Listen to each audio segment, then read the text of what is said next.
ஒரு மனுஷனுக்கு 4 நிலைமைகள் இருக்கலாம். ஒண்ணு கவலையில் இருக்கலாம், கம் அப்படின்னு சொன்னா கவலை, கடந்த கால அந்த வேதனைகள் வருத்தங்கள் இருக்கலாம், அல்லது எதிர்காலத்தை குறித்தான பயம் இருக்கலாம். நான் என்ன செய்ய போறேன், படிச்சு முடிச்சுட்டேன், வேலை கிடைக்குமா, என்னுடைய எதிர்காலம் என்ன, என் கடை எங்க போகும், என்ன ஏதுன்னு தெரியாது. அல்லது நடந்து முடிந்த ஒரு செயல் அழுத்தி கொண்டிருக்கலாம். 3வது இதை 2ஐயும் விட்டுட்டு நோயிலே இருக்கலாம், சக்கம் அப்படின்னு சொன்னா நோயிலே இருக்கலாம்.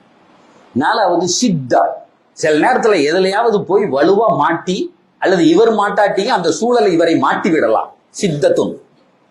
இப்படி ஏற்பட்டால் நாயகம் ஸல்லல்லாஹு அலைஹி வஸல்லம் சொல்றாங்க, அவர் சொல்லட்டும், அல்லாஹ் அல்லாஹ் ரப்பி லா ஷரீகலா, அல்லாஹ் அல்லாஹ் என் இறைவன் இறைவன் மட்டும்தான், லா ஷரீகலா அவனுக்கு இணை இல்லை என்று சொல்லட்டும்.